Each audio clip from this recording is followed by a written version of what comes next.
ahead. Good morning. This is the Board of Directors meeting for the Maryland Environmental Service, June 25th, 2026. We are going to go ahead and get started now that we have a quorum. First item on the agenda is approval of the minutes from May 28th, 2026. Those minutes have been distributed. If everybody has had an opportunity to read and go over them, please feel free to offer any comments or suggested amendments. And hearing none, they are approved by consent. We are going to rearrange the agenda just a little bit to accommodate some schedules. And we are going to slide right now into the Human Resources Performance-Based Compensation FY27 salary card item. So Dean Johnson, would you like to start us off? I'd like to start off one fast and jump if you will. Go to the. We're gonna do the. Hammers. Yeah.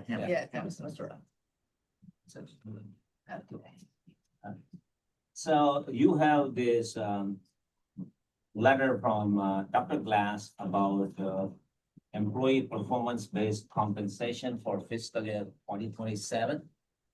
I'm gonna highlight some of the important information about recommending this salary increases of 3%, 4%, and 5%. Maryland Environmental Service has only one method of salary increases, and it's strictly based on performance-based compensation. We do not have COLA. So this scale here represents the performance evaluation rating of the employees. I would like to highlight that I have compared the salary increases proposed by other counties, including City of Baltimore. These recommendations are in line with what the other counties are proposing. It is more than the state of Maryland, because this year the state of Maryland has restricted the salary increases, but they may do it mid-year or anytime, versus MES has to decide it now because it will affect our clients' budgets and the building. So I just want to make it clear that we have compared that. Also, MES is growing business. You will see that in financial results.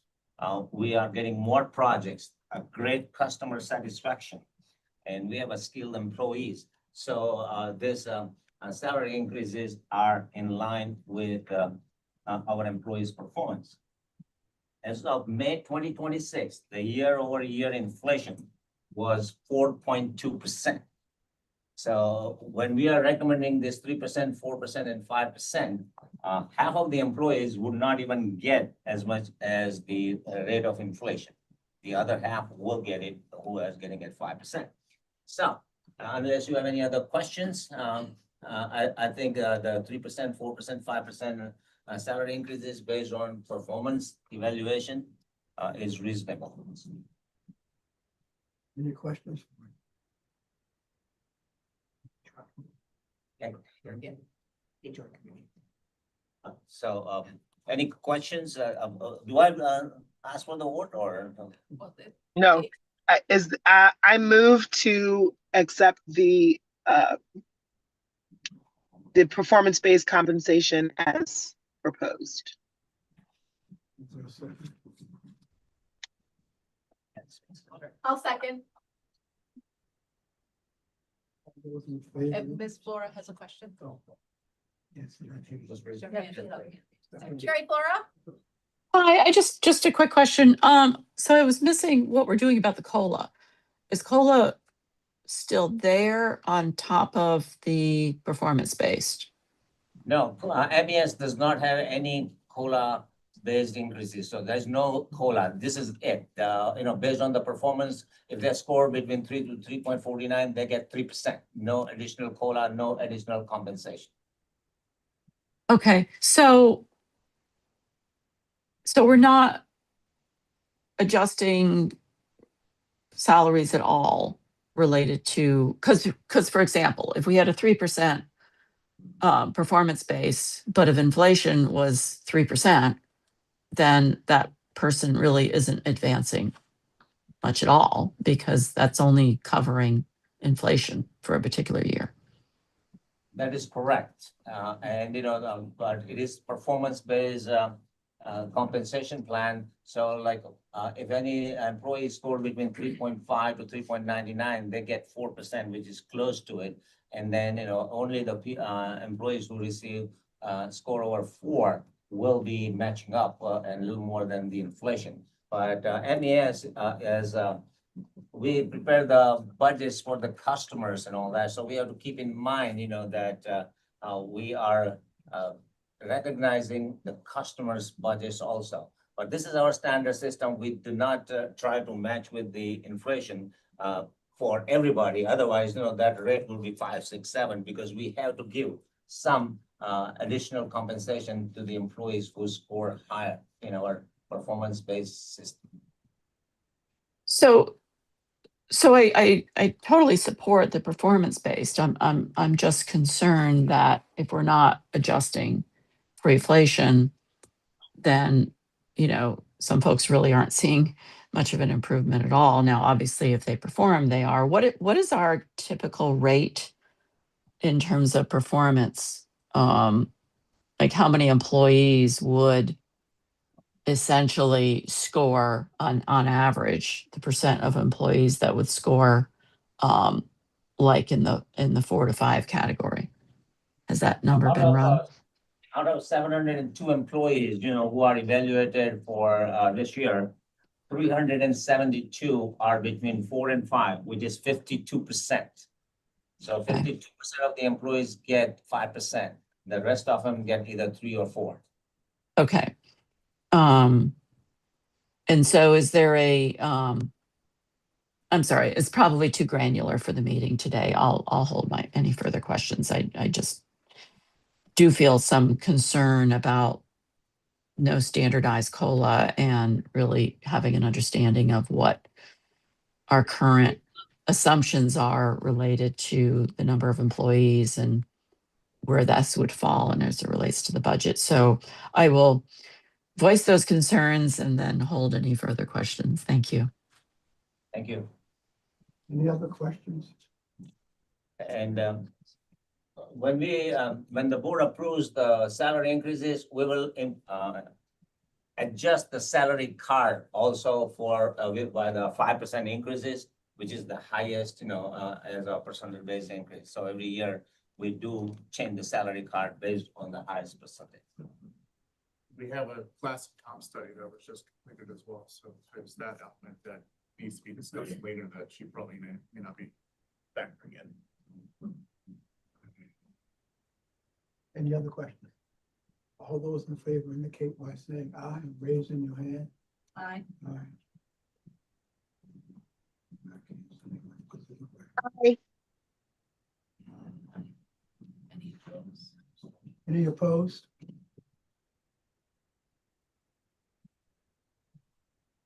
Thank you very much. Dr. Johnson, Chair Hell, just so the record would note that I've abstained from the discussion and the vote on this matter.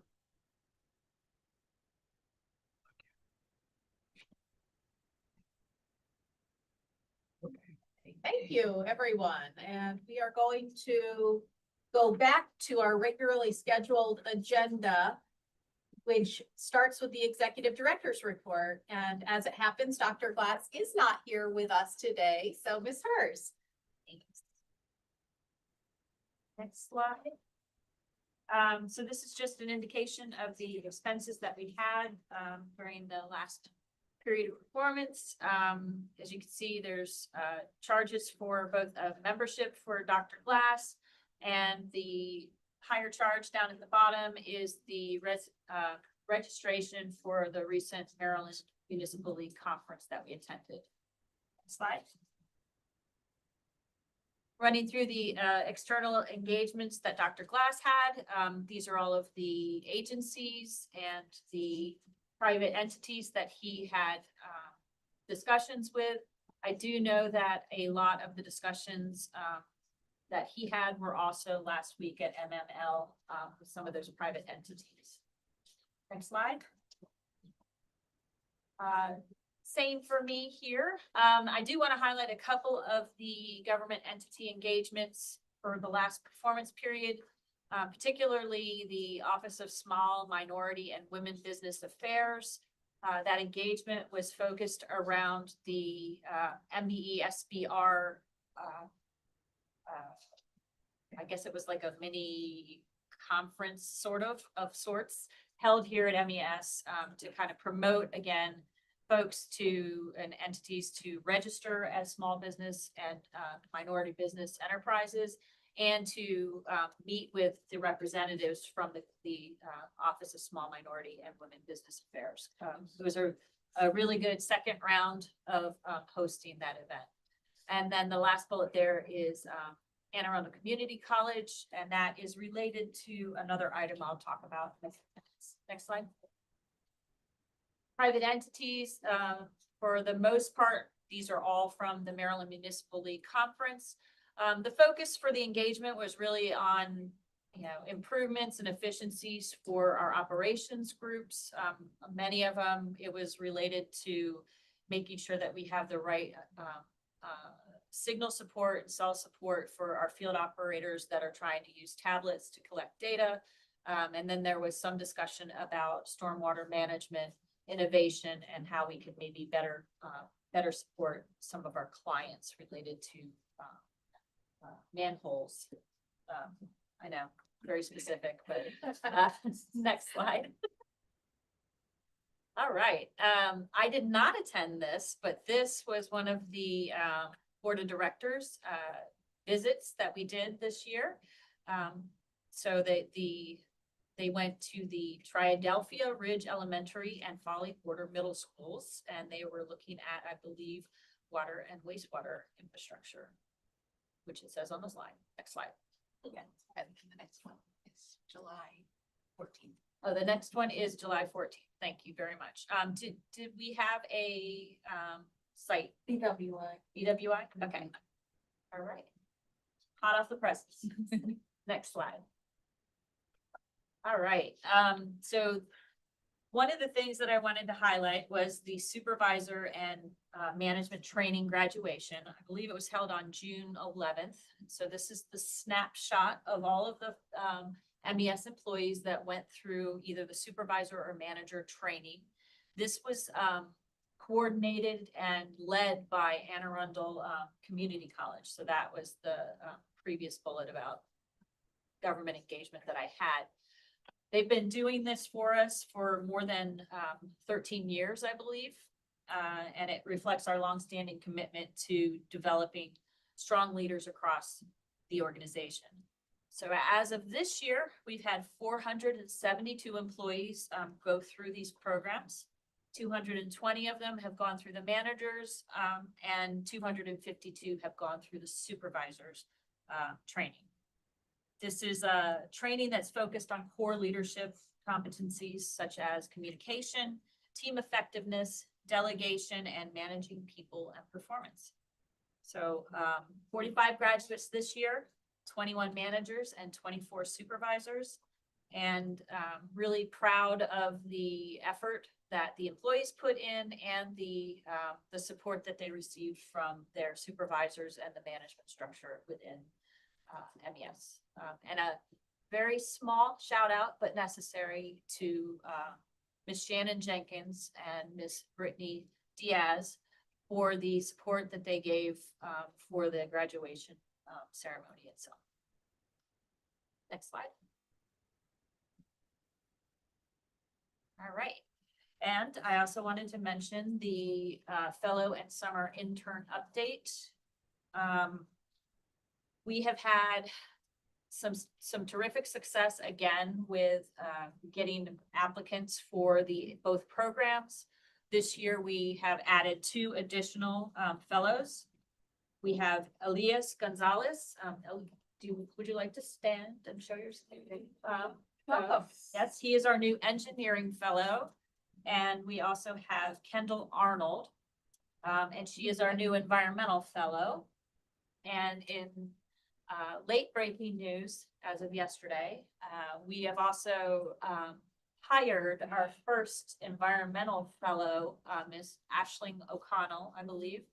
And she is now working as an environmental specialist within the Environmental Dredging and Restoration Program. So she finished the program a year early, but the idea behind the program was to really bring in people and get them interested in the work that we do here at MES. So I consider it a success story. I'd go through all of the intern names, but I know that we're trying to push through the agenda. But I do want to welcome the interns that we received that are throughout the agency. I believe every group has an intern, and some have, maybe one has two. Environmental Ops has 3. So. All right, thank you. Next slide. And as you can tell, Kenna is really excited for me to bring to your attention that as of yesterday, and after, I guess, 9 months of not having a permanent managing director for environmental dredging and restoration, the search to fill Ms. Dolliner's shoes has ended. Kenna and Amy Warner both were providing acting managing director capacity during the time period, and I am very happy that Kenna has accepted the position and that we're going to be moving forward. So Excellent. here's where I'm going to go rogue for just a second, and as Ms. Osaroff's first official assigned duty, I'd like you to join me up here for an impromptu recognition. So back in May, Kenna mentioned to me that the support that the group within environmental dredging and restoration that focuses on education jointly received an award. And I'm going to just read the award part, and I'm going to ask, Laura Baker to come up representing the team. So this is an award that was provided to MPA and MES, and it's in recognition from the Certified Maryland Green Center, which is we've been recognized as part of the Port of Baltimore Environmental Education Program. They received an exciting milestone by being named a Certified Maryland Green Center by the Maryland Association for Environmental Outdoor Education. So this recognition was celebrated at the MAEOE Annual Youth Summit on May 28th, where EDR's environmental education team, being represented by Ms. Laura Baker, received the Maryland Green Flag and citations from Anne Arundel County Executive over here. Yeah, the camera will pick it up. And citations from Anne Arundel County Executive Stuart Pittman. So we can put the flag down, and I just want to show this. And it just reads out as, we extend our deepest gratitude for your unwavering service and profound commitment to the community as a 2026 Maryland Green Center. Your dedication to serving schools and sharing your environmental learning skills has made a significant difference, enriching the lives of many and embodying the spirit of sustainable practices. So that is from County Executive Stuart Pittman. And they've also received a governor's citation, which I'll let Kenna. Oh, okay. Never mind. She's already managing up. Be it known that on behalf of the citizens of this state, in recognition of the commitment that you have demonstrated to the environment of Maryland by becoming a new Maryland Green Center, with sincere congratulations for your dedicated efforts to support schools with the integration of environmental education into instruction, modeling sustainable environmental practices at your center, and extending learning into your community. and it's signed by the governor and supporting staff. So just want to congratulate the team. We also have a plaque. That will be, I mean, there's lots of stuff. They got a lot of swag, I guess. So it's a plaque that was presented to them by the association. And the goal that we have is to now fill in all of these spots with additional plaques. So congratulations to the team, and the team for the MES side is Ms. Laura Baker, Emily Sperling, and Beth Ross. So just wanted to recognize you all and congratulate you on the great work that you do with the protocol. Thank you. And so what you got to work on, take a picture of them. So that we can. Maybe hold like that. Yeah, there you go. Or a phone. Okay. Thanks.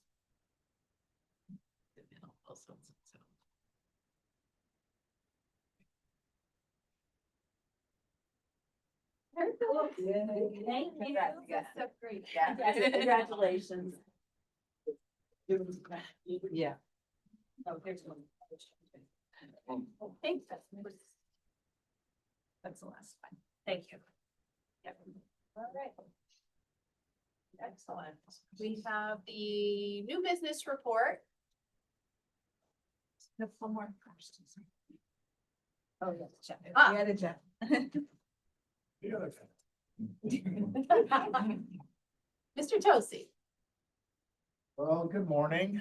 So we do this every year. We discuss with you all the employee engagement survey results from the prior survey, and then based on the new survey, we develop tasks, and then I update the board on those tasks, the tasks and the completion thereof. I'm gonna keep this super brief. We had 196 respondents this year, which is unfortunately a 42% decline in participation. I'm gonna put my positive Patty hat on and say that there's just nothing left to complain about. So, you know, we're gonna hope that we get more participation in the future, but as you can see from the next slide, the amount of positivity is still remaining basically the same. So we've had the highest level of positive responses, even with the lower participation rate. And so that, you know, we're taking, again, positive Patty with us, right? Next slide. And so the 2025 survey resulted in a large set of tasks that we assigned ourselves, you know, based on some of the responses and some of the suggestions that employees made. And so we had assigned ourselves 29 action items. We removed one of them. 28 action items. We have completed 23. 3 of them are sort of still in progress. And then 2 of them are just, you know, ended up being, after review, being larger than just a 1-year effort. So an example of that is there was a suggestion that we create like a text-based alert system. So we're working through that for all employees in the event that something happens. We're working through those types of things, but I think, you know, we're going to be on track to complete 26 of those items, and then the 2 of them are going to be kind of longer term projects. And then on the next slide, you'll see that we have a much more reasonable set of tasks this year. Not 28, 29, or 30. We're not going to 100 anytime soon. We've created 11 tasks based on the employees' responses. And so we're going to look to, and we assign ourselves these tasks based on fiscal year. So, you know, the closeout of the prior set of tasks happens, you know, by the end of this month, hopefully, with the 2 that are deferred. And then the assignment of the new tests come at the beginning of next month. So any questions? I'm not going to go through all these. That would take an hour. But just wanted to keep everybody up to date. One of them is research BEPs. What is BEP? BEP is, it's part of the Climate Solutions Now, Act, and it's building energy performance Standards. standards. Now, I always think it's systems, but it's standards. And so, you know, this was a suggestion that an employee had as a way of, drumming up new business for MES. So we're gonna explore that. Okay, thank you. I like number 10. Apparently, we have an Yeah. issue with ellipticals. Yeah, we're gonna get that done. Ironically, I did find out what the issue was. So it's one of those, sort of like when you have a pedal assist bike. The ellipticals don't work until you start using the elliptical, and so people didn't think it was working because it wasn't just doing its thing. Don't think away my. Yeah, that was my first question. My first question was, is it plugged in? I really want to think it through.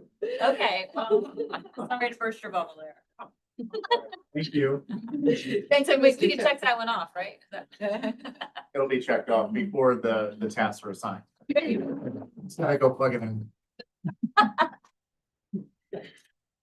I'm really glad to hear that. That's refreshing news. Thank you for sharing that with us. New business report. We have one slide of new business. I'll let everybody take a moment and review it. If there are any questions, feel free to ask. My first day.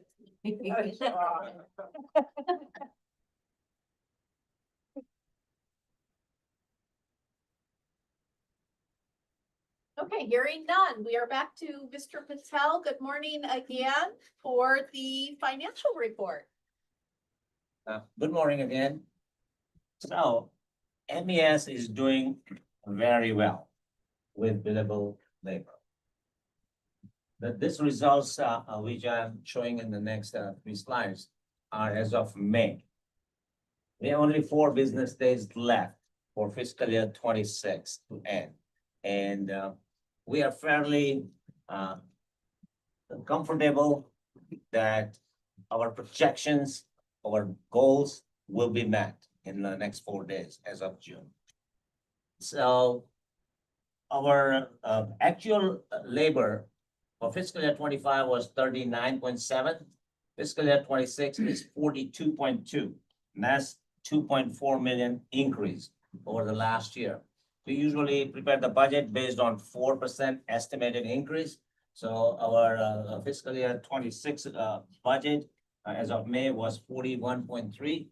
So our fiscal year actuals are even higher than the budget by $887,000. So fiscal year 26 is 6.23% higher and then the fiscal year 25 and 2.14% higher than the budgeted billable labor. The increase in billable labor will reflect in our net earnings, as I will show you on the subsequent slides. So we can move to the second one. So this is comparing fiscal year 26 versus fiscal year 25 for 11 months ended May 2026. The labor sales is up by $2.4 million, which is 6.23%. Even billable hours are up by 44,000, which is 3.55% increase, which is good news because it's not just the salary increases, it is also the billable labor. That's more project, more scope of work for existing projects. If you look at the second section, the audit recovery and audit expenses. The audit expenses in fiscal year 25 was 13.5, and the audit expenses in fiscal year 26 is 14.1. The audit expenses are expected to increase because the majority of the audit expenses are the salaries, and we give the consistent salary increases. But if you will, as I will show you in the next slide, even though the audit expenses are higher than the last year, it is much lower than the budgeted, and it is contributing to our significantly to our net earnings. Fringe variance, we usually do not consider that as a part of planning, but it looks like, we have the fringe variances also, higher, the 771,000 this year versus 407,000 last year, which is 364,000 high. The revenues has gone up significantly. Fiscal year 20, as of May 2025, 188,000 versus 199,000. So that's almost 11 million increase. The good news about that is that, as we have revenues more, and it passed to the small businesses, minority businesses, Maryland businesses, so they get a little economic boost also by, our higher revenues. But our main marker, the billable labor, is also higher, but the increase in revenues help the entire Maryland economy. Next slide, please. And this is the full year estimate based on 11 months ended May 2026. As I mentioned previously, we are fairly confident that these are the numbers we're gonna reach at the end of the fiscal year 26, which is the labor sales will be 901,000 more than the budgeted. And the overhead expenses, we budgeted at 17.9, we're gonna wind up with 15.4, which is the $2.4 million less than the budgeting, which will result in the overhead variance of $2.7 million. That is the biggest contributor for our net earnings increase. The overhead expenses are difficult to budget, so we see that there's inflation, 4% inflation. So we usually go last year's budget and say, hey, if they spend all the money that was budgeted, and then we add 4% to it. But usually that doesn't happen. They do not spend, thanks to MES employees, they are very conscious about it. So they're not gonna spend everything that is budgeted for them. So they're still being very efficient in spending. But the budget are very generous, because even if they didn't spend last year's budget, we still give them 4% more. So that's why and we count on it. We count on it that we're gonna have lower overhead expenses than the budgeted, to make sure that we have good net earnings. Usually we plan with the increase in net assets, which is the net earnings budget for the year, at 4.5 million, 4.6 million. Because of this decrease in overhead expenses and increase in billable labor over the budget, we are fairly confident that we're gonna end up with net earnings of 8.2 million. Now, from this earnings, there will be three pools. One is the best plus pool. The second one will be the contingency, because we are required to have 5% contingency as our for the last 3 years, average of last 3 years. As our revenues go up significantly like this, 10 million, our contingency has to go up. So we'll take contingency, required contingency fund out of it, and then we're gonna make the OPEB contribution. We usually determine our OPEB liability at the end of the fiscal year. So we're gonna put money in the OPEB to make sure we are fully funded. So those three items will be taken out from this 8.2 million. Any questions? Thank you. Thank you, Mr. Patel. Human Resources Report. Good morning, Dr. Gross. Good morning. So thank you. We closed the month of May with an MES only vacancy rate of 3.71, of which we welcomed 8 new team members. And we wished well to individuals who left the agency. As of June 17th, our MES only rate remains at 3.71. If fully staffed, or when fully staffed, we're at 854, to include 45 employees from CBT. As of June 17th, we're at 824, reflecting 779 MES employees, 45 CBTs, with 30 vacancies that we are working to fill.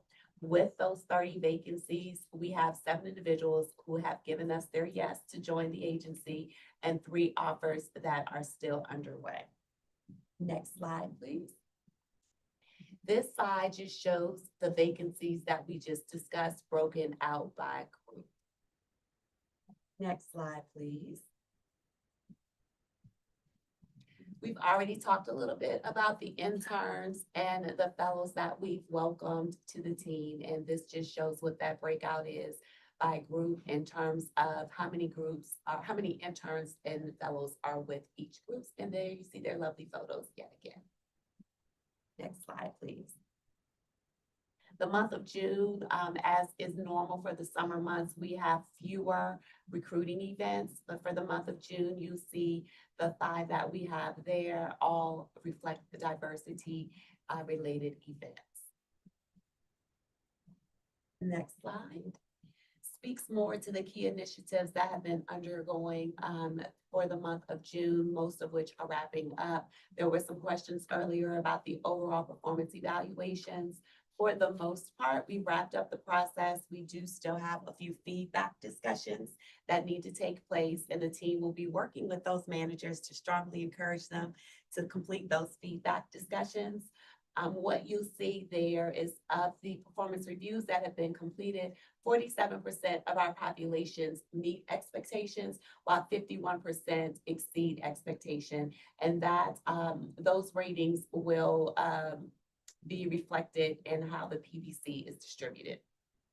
We've also completed our policy review and recommendations, which you'll hear a little bit about later today. And we continue to work with IT on how we can automate some of our processes. The next slide will begin the other key initiative that we are wrapping up, which is our compensation study, which has been led by Evergreen Solutions. We've been working with them for several months. The initial chart that you see there is an overview of everyone that was included in the compensation study, which at the time we began the study included 786 employees. The 281 classifications indicative of the number of active job titles we had at that time, reviewing all of our departments and teams.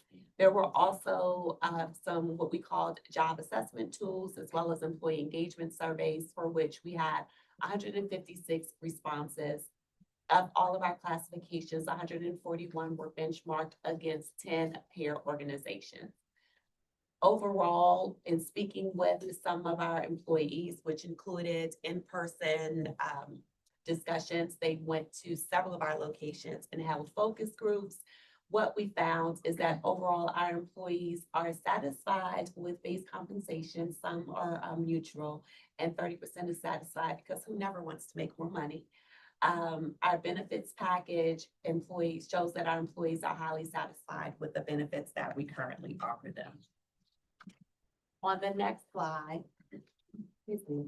the overall findings show with the first chart as market position shows that overall at the 50th percentile, MES is slightly above the peer market point.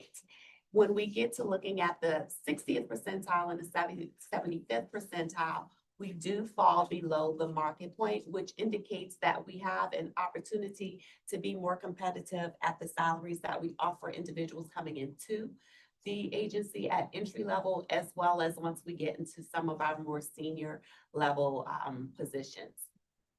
When we look internally at what our conditions are, again, we have 281 classifications, also known as job titles, which shows that on average, we have about 3 employees per classification, which is a lot. And that there is a 10-point midpoint progression across most of our grades. Next slide, please. The compensation study recommendations include having a proposed classification framework, which means instead of, and this also ties into the proposed job series, which means we have classification levels by groupings.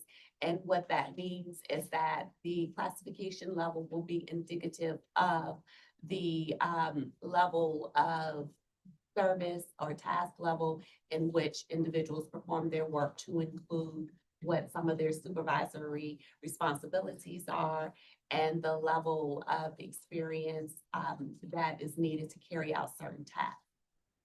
When we look at the proposed job series, The recommendation here is to collapse some of our titles. And the examples used here show how some of them can be confusing. Looking at, for example, the environmental specialist, we have the environmental specialist, then we have a senior environmental specialist, then we have a senior environmental specialist level 2, then we have the lead environmental specialist and a senior lead. And so the recommendation is to simplify some of those titles so that there is some clarity in terms of which positions indicate just a different level of years of experience for task service within the role itself, and which indicates supervisory level or management level experience. Next slide, please. The overall recommendations that have been presented in brief summary is to modify our pay plan to have general 20 grades with a 75% range spread, as well as 5 executive grades with a 55% range spread, and to have a solid entry level grade, which is generally our apprentice and internships, at $15 per hour.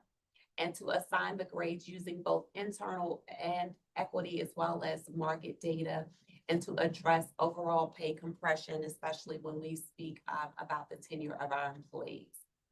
The recommendation is to align our pay structure to the 60th percentile to allow us to remain competitive once we move again into some of our upper range positions, and as well as to account for typical range for cost of living adjustments.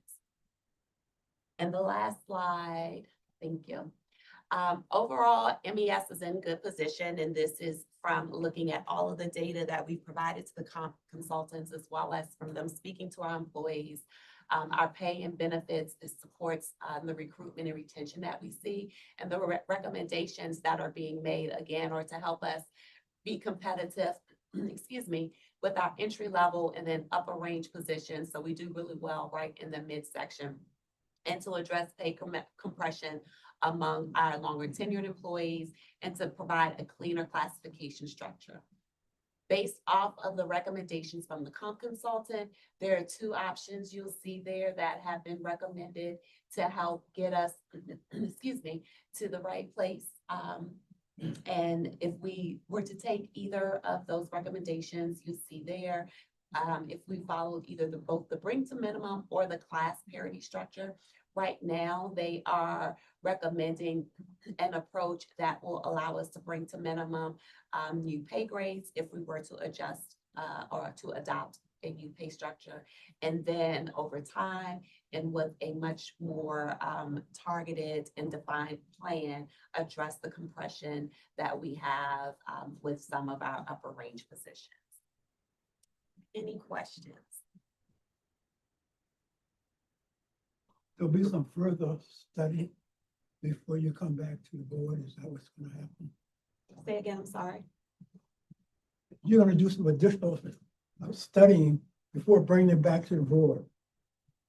You have the 2 recommendations there and how much they cost. Correct. Are you asking us to move forward with that?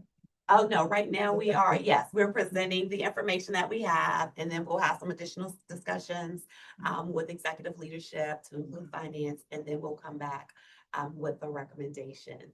So info. Yes, information, so you can start thinking through what the findings are. And so when we do come back with an ask, you'll have the details and have had time to synthesize. I knew that, but I thought others may not know that. That's what you- Good clarification. So is there an estimated timeline for when you want to accomplish recommendations? So some of it will be sooner rather than later, in alignment with some of our PPC standards. And the rest of it, we believe will be, again, a more structured approach. And as we look at it, there may be things or milestones on a quarterly basis. We are still working with the comp consultants. They'll be around for about a year to help with some of the technical support to implement some of these matters. They've already started looking at some of the classifications for the job series. That's something that they're still working on now, and cleaning up some of our our job classifications. And so I would say that over the next year, there will be different phases of implementations based off of what has been recommended and approved. What you'll find out in the next presentation is some of the things as it relates to the career leader. May have some input in terms of what you do, so when you do make a change, you won't do it for one time but not the other. So I think you'll see that a little bit in terms of how the names are, at least when you go about doing everything we work together, but we don't have to do it every time, you know, somebody does something. That's the hope. That's the whole- Thank you, Dr. Gross. Welcome, thank you. So Dean Johnson, your committee report is now the Human Resources Committee report. So I'm going to let you take this part of the meeting. Thank you very much. I just want to say that we had a meeting last week in the Peru one, and there were presentations made. As a result of those presentations, the committee voted to bring it to the board. So what you're going to hear today is a summary of those things, first starting with the career ladder, and Mr. Ford will lead that for us. Sure. We have a slide for that. All righty, good morning, everybody. The Maryland Department of Labor, through the Maryland Board of Stationary Engineers, regulates the oversight of pressure vessels in the state. It's a well-structured, they operate a well-structured licensing program that is administered by the board. And the purpose of the licensing program is to make sure that the equipment is properly operated with properly trained people, that the equipment itself is functional, and that the people operating that equipment are well-trained and licensed. So what's that mean for MES? A lot of people don't know this, but we operate pressure vessels in the state of Maryland through my group, the Environmental Operations. We work primarily for DPSCS. We do have one non-DPSCS location, but we have 6 sites where we operate steam boilers that are regulated under this program. So there are 5 grades of license, starting with a grade 5 and ending with the most difficult license to get, which is a grade 1. All of our facilities require a grade 1 license to have a standby operator on site, although lower grades can operate under the direction of a grade 1. So what we've done in order to prepare our people and train them is that we have several positions, utility operators on our steam plant, and then grades 5 through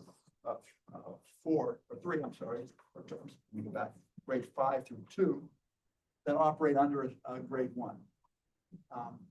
In order to progress forward with the licensing requirements, these grades require a years of service, experience, and testing in order to progress.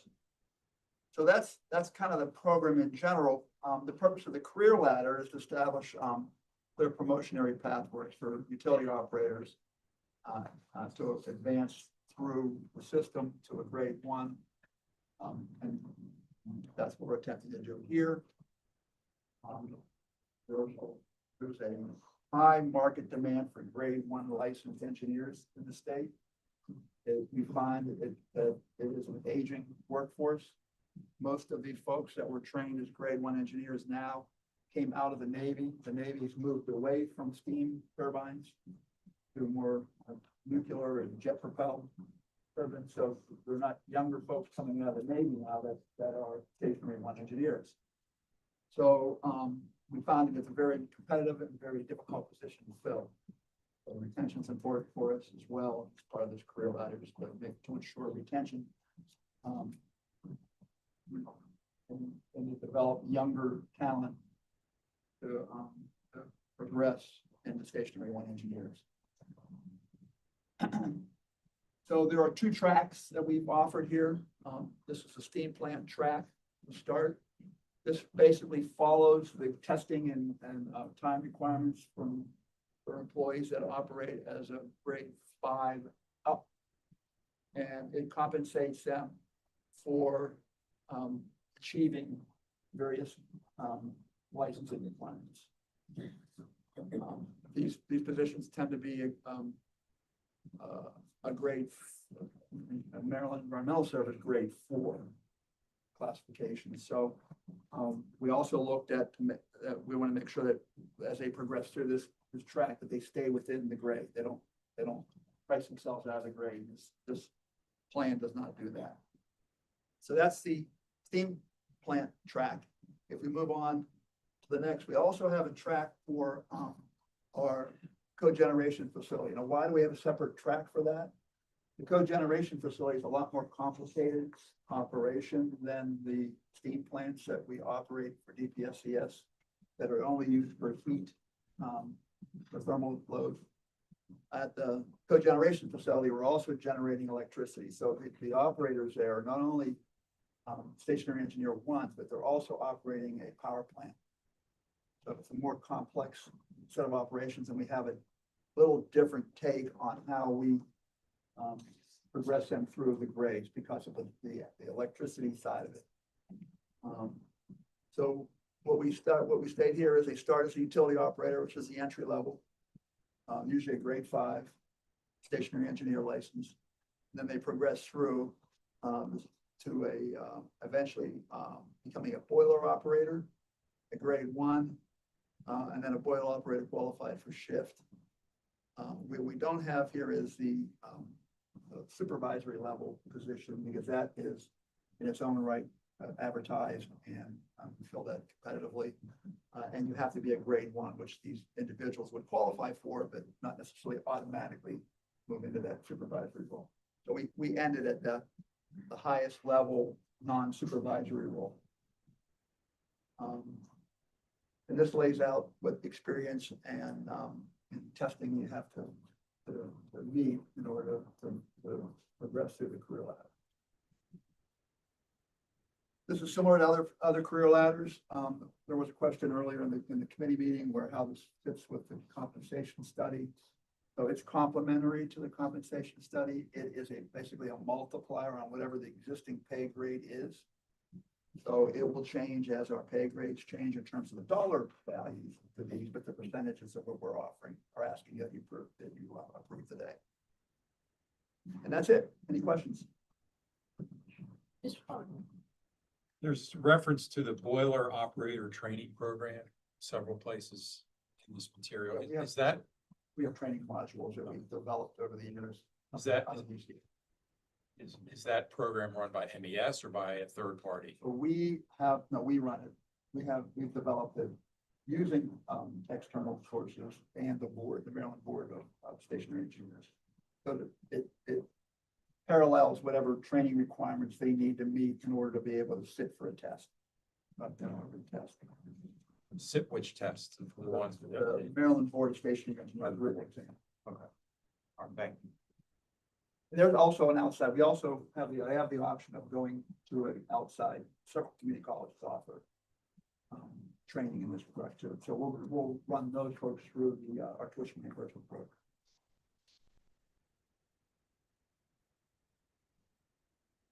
Any other questions?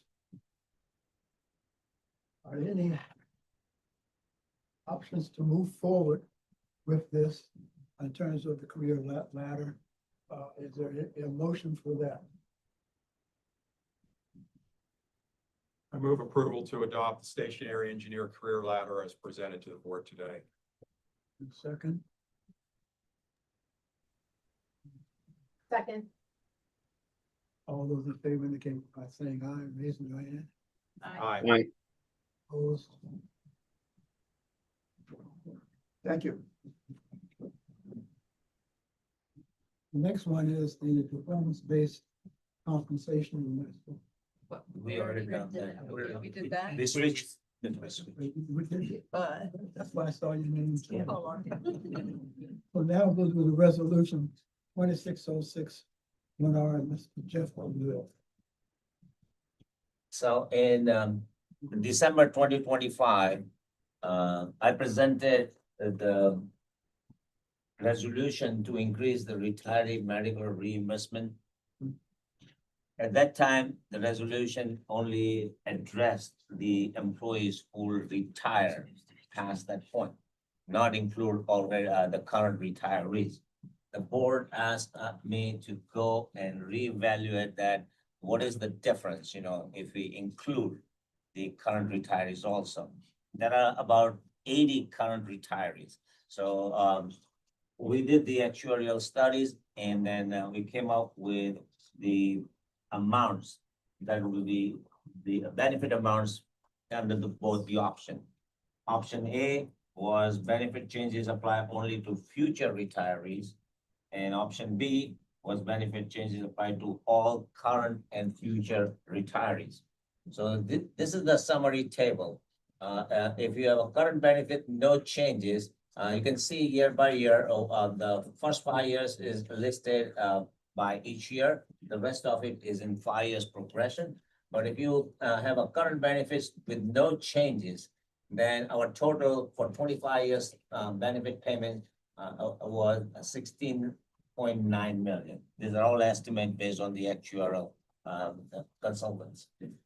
If we have changed the benefit, apply only to future retirees and not increase for the retirees who are currently in the reimbursement system, it will be 18 million. And if you apply benefit to all current and future retirees, the total benefit will be 18.8 million. So if you are including all the employees, current and future, the additional cost versus what is today will be 1.9 million. The difference between option A and B to include the current retirees, which I said is 80 employees, is $858,000 over 25 years with the average of 38 to 39,000. The HR committee met, they had discussion, did the explanation, and they voted to move forward. So unless anyone has any question, I'll ask Dr. Johnson, what the committee decided, and then we can go to the whole board voting. We decided that we move forward to today and look at the option of B. Okay.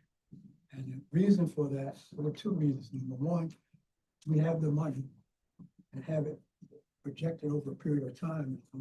And secondly, there was some possibility that it would have some impact on people remaining with the MES as we go along. So that's kind of the reason why B was selected. Any questions from board members first and then others?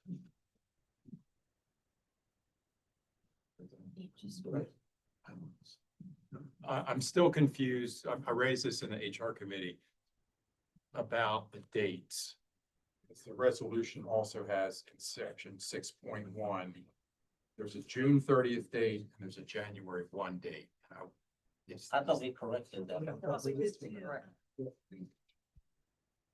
corrected on the slide.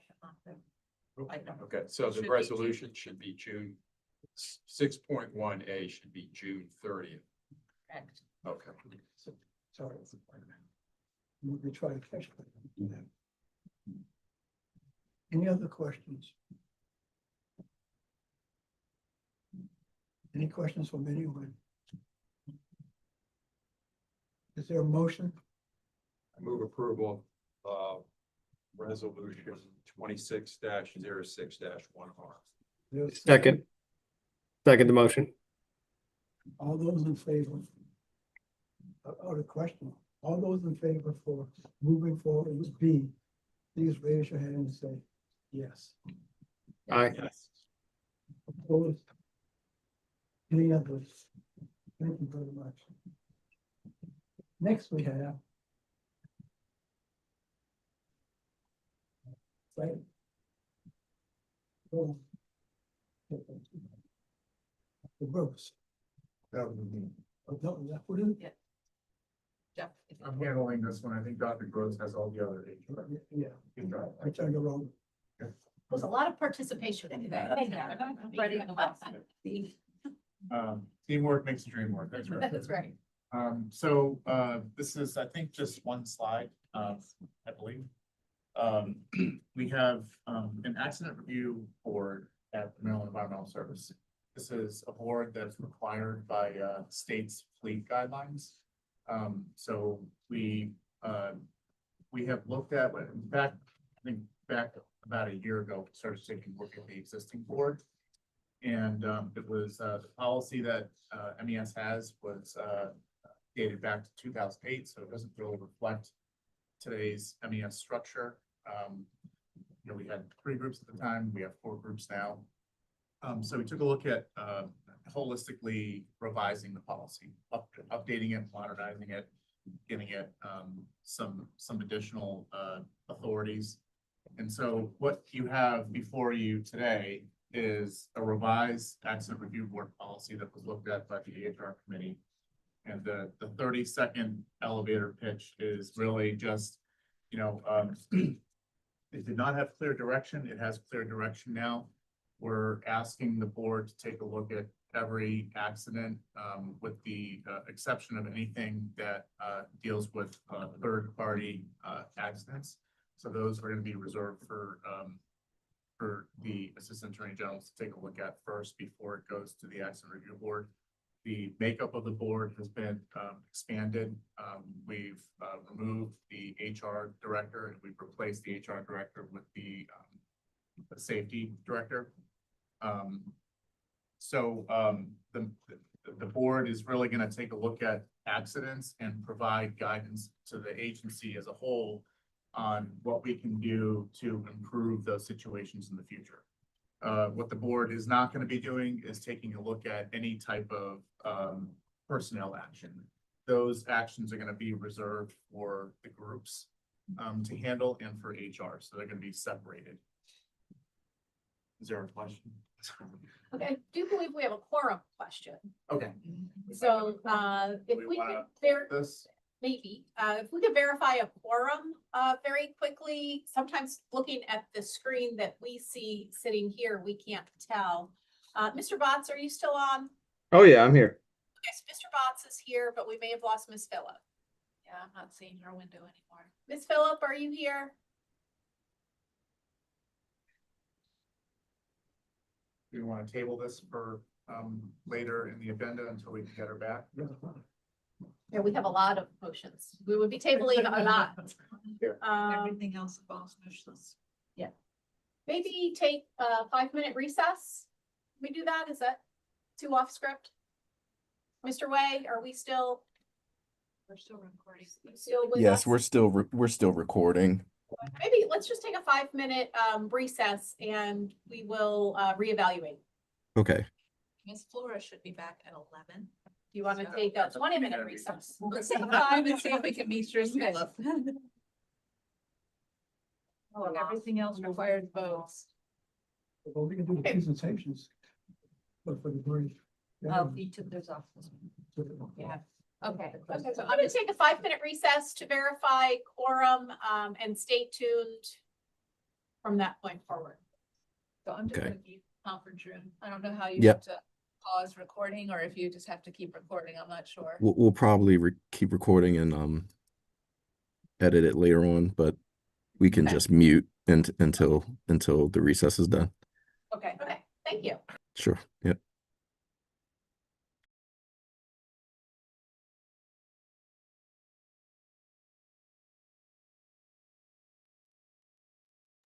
It looks like Miss Phillip may have returned. I think we officially took a recess, so we can still take a recess. Sure. Yep. Do we have confirmation that she was present for the last vote? She was. Okay. I got disconnected and I was like, I didn't realize, I was like, why can't I hear anything? That's it. It's a good time for a recess anyway. Okay, I think we decided we're taking a 5-minute break and we will be right back. Okay, great. Long as I'm just afraid the members of the public had already stepped away.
right, we are now on.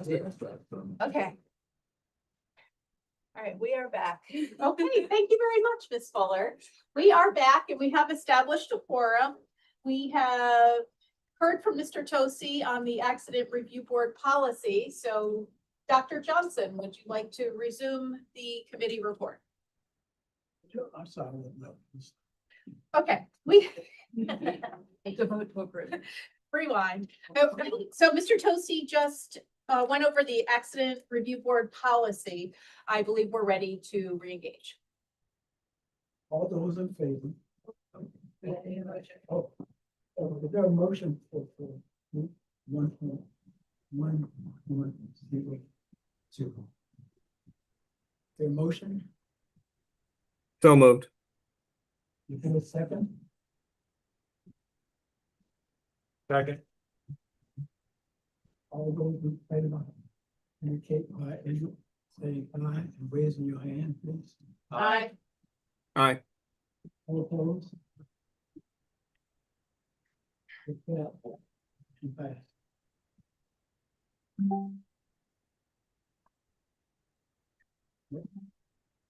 Got several resources, policies that there are actually 10 of them. We need to go through those. And what we can do is one at a time. We can have a minute to look at it, see if there are any that you want us to pull out. So we, instead of doing 10 separate ones, we can do them as a group of 9 minus 1 and pull the one out. But why don't I give you a couple of minutes to look at the 10. Describe each one. Okay, just a suggestion then that we have someone describe that. And so in this case, whose hand is up? Okay. I thought the verse was gone, but Sure. So very briefly, the policies before you are HR 1.17 personnel file. And the change is to reflect essentially the process that's used to indicate HRIS. Then there's HR 2.03, excuse me, lateral transfers, which revises the procedure to provide clarity to internal applications, HR coordination, and who is responsible for approval. Then there's, I'm sorry. slow down in Slow case down. there's somebody who wants to ask a question about one of the HR. Sure. Okay, thank you. Do you want to take questions now on each policy, or are we waiting until the end of the presentation? I think we need to do it as we're going down. As we're going. At a time. So that, I do have a question Okay. on the personnel files. Okay. Is that the first Yes. one? Paragraph E, about the records that would not be available to the employee. Can you give me an example of what kinds of medical matters in an employee's personnel file would they not be allowed to review? This, I would say that's more related to the internal personnel investigations. So while there may be a summary or an overall report that may be available, the individual investigation or the individual interview notes for each person would not be available. True. Then, so I'm more concerned about the medical matters piece of this. So an employee has a personnel file, and I understand, I get that they have a separate one that deals with medical issues. but Correct. What might be in that file that they would not have access to? So again, it's not necessarily anything related to their medical records. This was to reflect that there are some matters that within the personnel file that wouldn't be open to everyone. So it'd be the personnel investigations and medical matters. Sometimes we have, for example, an employee who may have some substance abuse testing that they may undergo. They may receive the overall results, but they would not have all of the backup data that would be that they would have access to. Proceed. Were there any questions on the lateral transfers? HR 3.11, family medical leave. This clarifies the eligibility period and aligns the policy language with the FMLA requirement.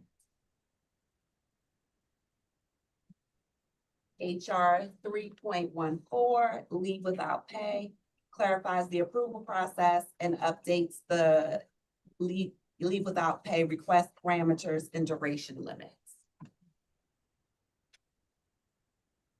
HR 6.02, performance improvement plan. It adds the HR responsibility in the process and clarifies the disciplinary outcomes. HR 10.05, salary structure, strengthens, the administration of the salary schedule and the pay practices. HR 10.15, acting capacity, aligns the acting assignments and compensation process with HRIS workflows as opposed to currently paper copies. A question on this one. When does an employee is in an acting capacity, when are they eligible for the higher salary? It depends on the grade. For some grades 5 and below, it's after 10 days. And above that, it's after 20 days. I think it's 1 through 4 that's, I'm sorry. as written, it says 1 through 4, those 10 days. Yes, I'm sorry, excuse me. 1 through 4 is 10 days and 5 and above is 20 days.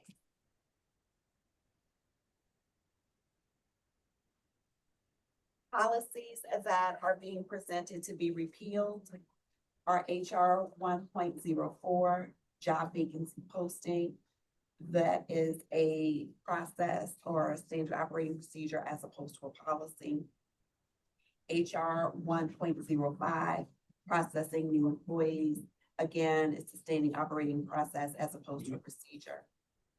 And HR 3.08, use of compensatory leave, is a policy that is no longer needed because a lot of it duplicates and is incorporated in HR 10.04, overtime compensatory time and accrual use.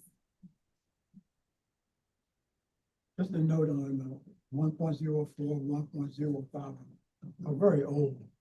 Yes. And there's a reason to bring it up to, so that it can be consistent with things should be going now. And so for the standing operating procedures that we're following, they are updated from what was listed as a policy. Christie, any other questions? I have just a question for, related to the HRIS processes and, are those processes available to managing directors and executive leadership as well? Meaning, how do you confirm that you're following the processes if they're referenced in the policy? Sure. So a couple of things. One, a lot of these processes that were listed in the policy were specific to the actions and the steps that HR needed to take. Secondly, we do have, which some of you I believe have seen, like recruitment frameworks. We have job aids. Those are all now readily available on the web. Not the web, the wave, the internet, the wave, for people to use, to see. And within HR, we do have both electronic and, don't get upset with me, environmental folks, a hard copy of our standard operating procedure. So that I always say, if any one of us ever falls off of the face of the earth tomorrow, someone can come in and pick up the standing operating procedures or go online and be able to follow. Nobody's gonna fall off the face of the earth, but they might hit the lottery. Okay, I like that. I like it. If anybody hits the lottery and decides they don't want to come in anymore. And are the policies, I guess we can go back to my original question, are the HR policies that you have the hard copy of available for managing directors to familiarize themselves with? They're all available. Yes, They're all available on the internet okay, to everybody, to all employees. thank you. You're welcome. Any other questions? So it appears to me that we can approach the 10 all at once. So if there is is there a someone willing to step forward first. We don't have to see you for you to tell us this. Is there a promotion for the 10 that we just went? So being in leadership, I do. Is there a second? I'll second. Second. Thank you very much. We need to vote. How many are in favor of the adoption of the items that we just did? You can just raise your hand and indicate by aye. Aye.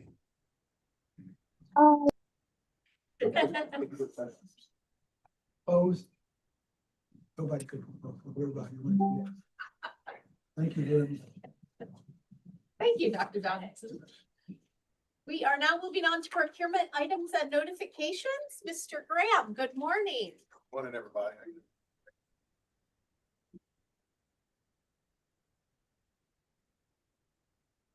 All right. Environmental operations, Prince George's County Material Recovery Facility. Awarded to Mac Waste Trailer Inc. in the amount of $234,036.10 with a 0% ME goal. Is there a motion to approve procurement item number 1? I move approval of procurement item number 1. Thank you. Is there a second? Second. Thank you. Are there any questions or comments? And hearing none, all those in favor of approval, please raise your right hand and say aye. Aye. Aye. Aye. Any opposed? And the ayes have it. Number 2. Technical and Environmental Services Group. One call emergency response, remediation and replacement for UWI Airport and Martin State Airport. Awarded to Surf Pro Team Wall, the amount of $1,659,075.00 with a 30% MBE goal. Is there a motion for number 2? So moved. Thank you. A second? Second. Wonderful. Any questions or comments for discussion? Hearing none. Oh, sorry, Ms. Phillip? Nope, nothing for me. It's got the MBE goal right there. You guys have gotten so on top of it. Thank you. All those in favor of approving the on-call emergency response remediation and replacement services for BWI and Martin State Airport being awarded to Surf Pro Team Wall, please raise your right hand and say aye. Aye. Aye. Any opposed? Aye. And I think that was an aye in favor of, correct, Ms. Phillip? Correct. Clarification purposes. And the ayes have it. Number 3. Environmental operations. FY 27 Sandy Hill landfill regulatory compliance and consent order support. Awarded to Arcadius US Inc. in the amount of $659,206.00 with an MBE goal of 28.5%. Is there a motion for number 3? Oh, I have a question. So Yes. moved. 1 second, Dr. Johnson has a question. Apologies. That 3, 4, 5, and 6, they all do things in the same area. Was there any effort to see whether or not you bring some of those together, maybe all as one or something like that, so that the cost per cubic meter move would go down? So was there a reason for everything to be separated, or they're all related to specific tasks with funding sources within the county contract, but they're administered through the short list. It's already, the rates are already competitively established. We're not value based on the existing shortlist contract. In terms of getting anything more fairly in terms of economies of scale, right? So there's no real advantage in that. So these are really broken out by task. Within that shortlist contract. Yeah, I kind of figured that, but I didn't know whether or not it was done to keep the cost down, sort of certain ways could be used for making rewards, things like that. You're absolutely correct. Normally we would, if we had things where we could take advantage of the economies of scale, we would absolutely do that. Again, in this particular case, we're working off of an established contract rates that were part of our shortlist contract. So it really boils down to what is the time and materials that are required per task, and those are then multiplied using the existing rates. There are different people who got the awards too, so it's not what certain one had. Right. I knew that, but when you go through the road, instead of having two trucks, you got one doing multiple things, but I understand that's not. Right, and they're all within that short list. And the other part we have is that these are long-standing compliance-related contracts, so there's continuity involved. The county has, although we're using our short list, the county has elected to ask that we continue with continuity purposes, that we stay with the same firms because of the. Right. Thank you. And I do believe we have a motion on the floor from Mr. Botts. Do we have a second? Second. Thank you. Any other questions or comments? And hearing none, all those in favor of the FY 27 Sandy Hill landfill regulatory compliance and consent order support being awarded to Arcadius US Inc. Please raise your right hand and say aye. Aye. Any opposed? And the ayes have it. We are up to number 4 and the second Sandy Hill item. Missile operations, FY 27 Sandy Hill landfill regulatory compliance support services.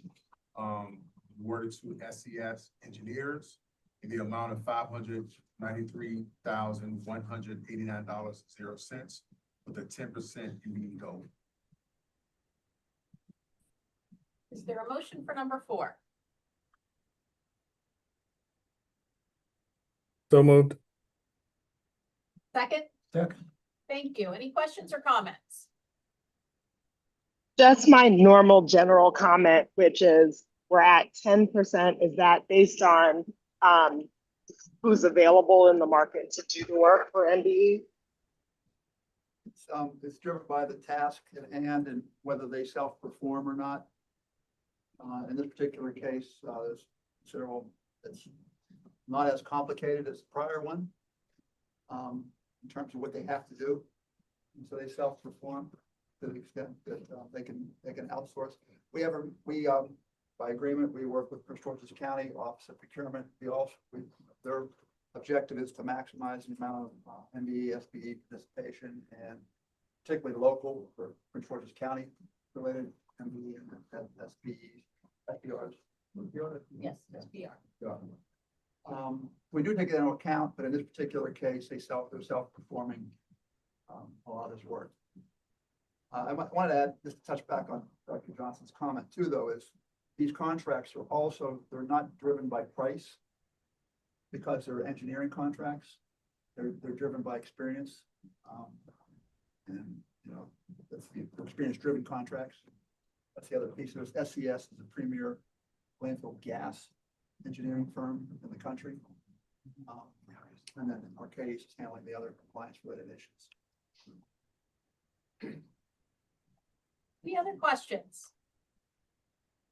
No, thank you. Hearing none. All those in favor of moving the Sandy Hill landfill, gas collection system compliance monitoring, and awarding that to SCS engineers, please raise your right hand and say aye. Aye. Aye. Any opposed? And the ayes have it. Just have a comment in the packet, for confirmation. The monitoring period seems to be from last year. Is that, There is a carryover tasks prior year. They go Ah. 1 year, they're going 1 month beyond the fiscal year for carryover, because when we, under our system, under Workday, if we added at the end of June, contract ends.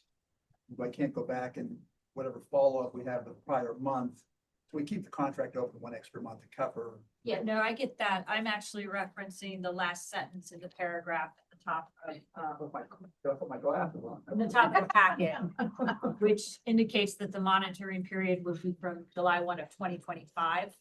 Oh, that might be. So, I just wanted to bring that to the attention that that is likely supposed to be 2026 and through 2027. Cut, paste, Yeah, prior. so just for awareness. Thanks. I thought you were talking about the July 3rd. No, no. That was common earlier. Okay, thank you, everyone. Number 5. Environmental Operations Group, Sandy Hill Landfill Pond 2 retrofit and outfall channel improvements. Awarded to EA Engineering Science and Technology, Inc. in the amount of $233,721.18 with the MBE goal of 29%. Is there a motion for number 5? Move approval of procurement item number 5. I second. Excellent. Any questions or comments? And hearing none, all those in favor of approving the Sandy Hill landfill retrofit and outfall channel improvements and awarding to EA Engineering Services and Engineering Science and Technology, Inc. Please raise your right hand and say aye. Aye. Any opposed? Ayes have it. Number 6. Environmental Operations, FY 27 Brown Station Road Sanitary Landfill Regulatory Compliance Support Services was awarded to SCS Engineers in the amount of $740,525.00 with the MBE goal of 20%. Is there a motion for number 6? So moved. Is there a second?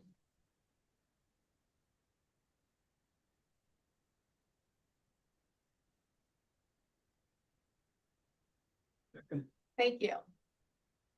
Are there any comments or questions? A comment again on the packet materials in the remarks. The monitoring period dates are incorrect and they should be 1 year out. So, just for awareness. Any other questions or comments? And hearing none, all those in favor of the FY 27 Brown Station Road Sanitary Compliance Support Services contract being awarded to SCS Engineers, please raise your right hand and say aye. Aye. Aye.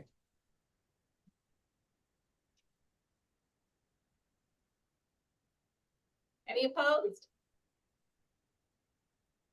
Okay, I believe that's a unanimous approval. And number 7. Environmental Dredging and Restoration Group, Chromium, hazardous waste, leachate transportation and disposal. Change order 1 is 180,000, which brings revised contract total to $368,641.00 with the MBE goal of 0%. Okay, is there a motion for number 7? Move approval with procurement item number 7. Easy. What's that? Okay. Are there any questions or comments? Can you clarify the 0% goal? 0% goal, why is that? This is the emergency procurement that's being extended while the solicitation is rebid. There was only one solicitation that was, or one bid that was received, and the amount was more than double. It was totaling 8.9 million, and the original contract was 2.49 million.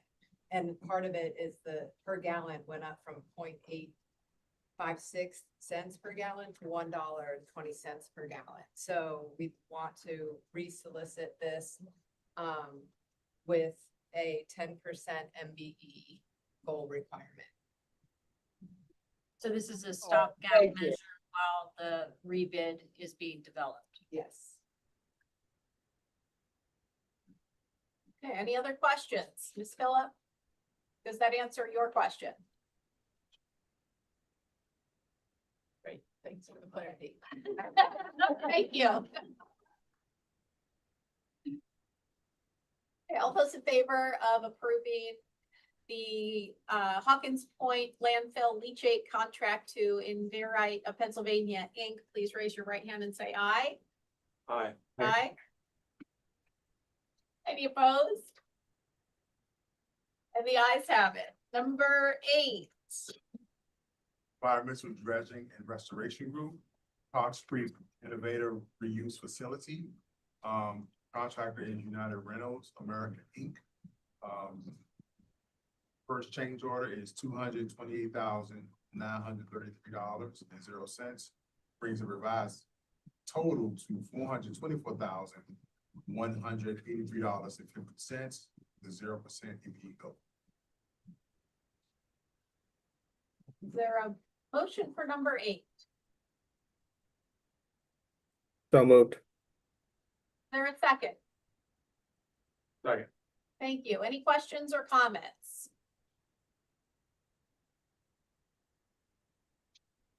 Okay, hearing none. All those in favor of awarding the Star Facility Generator Rental contract to United Rentals of North America, Inc., please raise your right hand and say aye. Aye. Aye. Any opposed? It's unanimous. Thank you very much, Mr. Graham. Thank you. Next up, we have procurement notifications, which are contracts, purchase orders, amendments, and change orders between 25,000 and 200,000. There are three slides. You can take a moment and look these over. Feel free to comment or ask any questions as we go through these slides.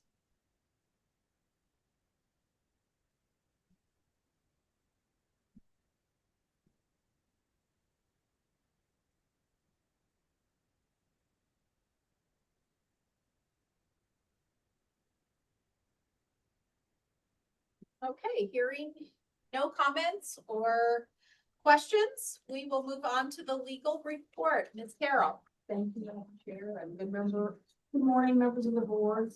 Just a very brief note, we are having another staffing change in the Office of the Attorney General for MES.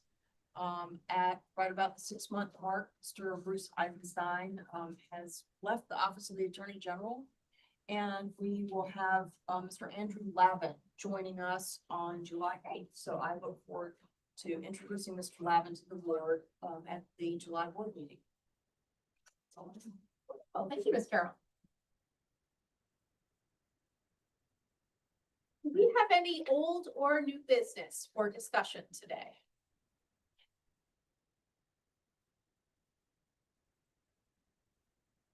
Okay, I believe we're good on old and new business. The next board meeting will be July 23rd, 2026 at 9:30 a.m. And we are going to go hopefully into closed session. This only with a motion, of course. This portion of the meeting will be closed under general provisions article section 3-305B to discuss the appointment, employment, assignment, promotion, discipline, demotion, compensation, removal, resignation, or performance evaluation of appointees, employees, or officials over whom the public body has jurisdiction. Any other personnel matter that affects one or more specific individuals, and to consult with staff consultants or other individuals about pending or potential litigation. If anyone objects to the closing of the meeting, please contact MES at www.menv.com/contact-us/. Is there a motion to move into closed session? So moved. Is there a second? Second. All those in favor of moving into closed session, please raise your right hand and say aye. Aye. Aye. Any opposed? The ayes have it. Thank you very much for joining us, everybody. We look forward to seeing you next month. Happy New Year. Fiscal year. Campaign. Oh, yeah. So I